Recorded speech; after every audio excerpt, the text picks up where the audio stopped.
I'm Bambi Francisco, and I caught up with Roman Argentar. He's the CEO and founder of Sidereel, which is a very popular place to find your shows online. So there are a number of video search engines out there. So Pixie, ClipGlass, there's a number of them. I can't even recall. And they were trying to aggregate video, and some of them are still around and some of them are not. Some of them are hanging on. Mm-hmm. I'm curious, was it too early back then? Because you started in 2007 and they had started maybe a little bit earlier than that. So were they focused on something different? Were they focusing too much on indexing? Why do you think that you attacked the problem differently and you were able to get where you are today, be profitable with 15 staff members and 9 million unique visitors? Mm-hmm. It's been very tough. So what did you do differently? How did you approach this problem differently? Well, yeah, that's an interesting point. There were a lot of search engines that came into fashion. Well, let's step back a second. We had a lot of video sharing sites back in the 2005 YouTube One era. Right. Who were they?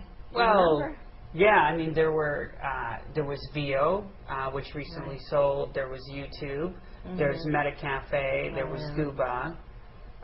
There were several. Right. Those were the sharing sites. And Dailymotion, and and many of those survived. Yeah.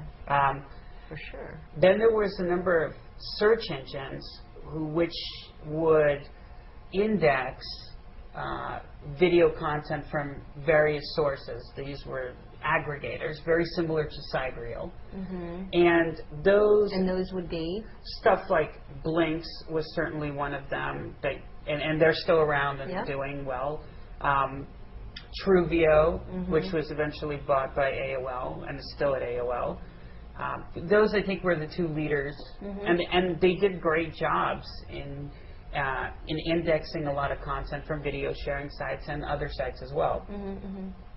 And then I would say Sidereel would be the next evolution of that. Sidereel's differentiator is not that we only index content from wherever it is. We mm-hmm. do that. Mm-hmm. But we also do a structured search. We want to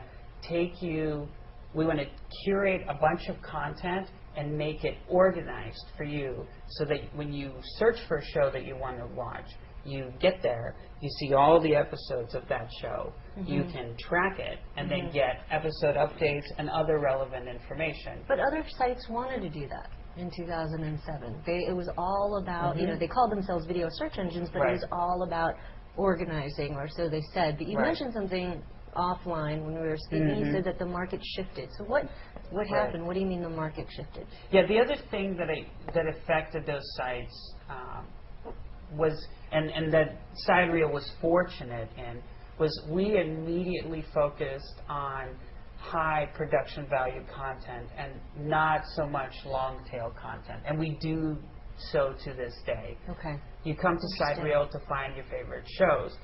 What happened in the marketplace between 2007 and today has been a tremendous proliferation of high quality video available online, mostly ad-supported, mm-hmm. but also a lot of it's available for pay. Mm-hmm. And as we spoke about previously, people do buy video online. Mm-hmm. So that's been, I think, the big shift. Mm-hmm. Super high quality video available somewhat ubiquitously, and the search portion of our sites became more a curation mm-hmm. function, and we were organizing around high quality video, whereas others might have been just going for all the video out there and spending a lot of time just indexing as opposed to organizing. Right.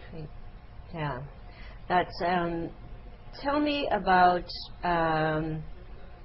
today.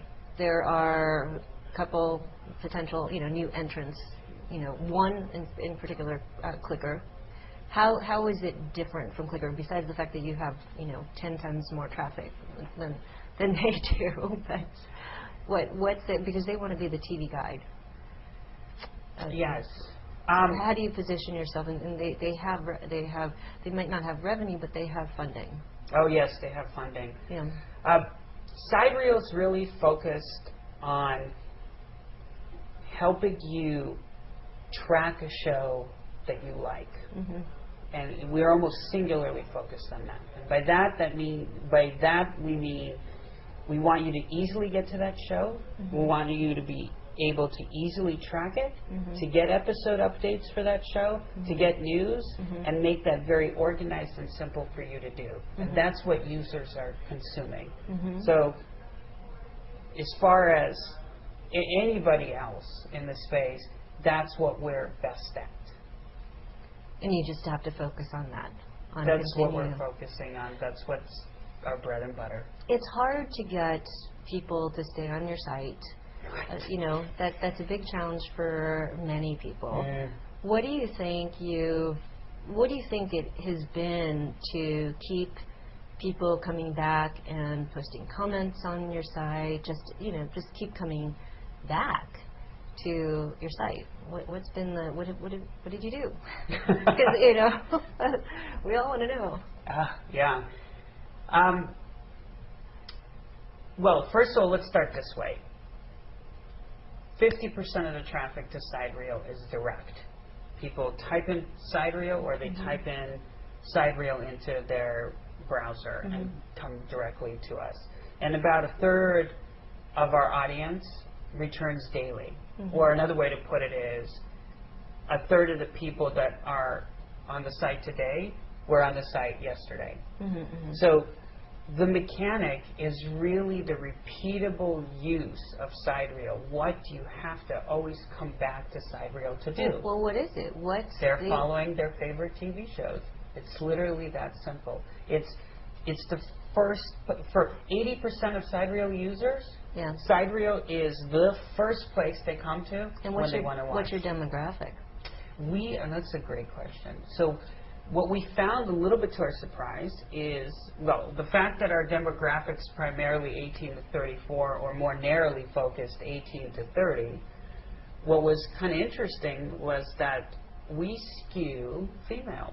Mm-hmm. About 60% of our users are women. It's the same as TV? Like Broadway TV? Yeah? Yeah. Looks like it.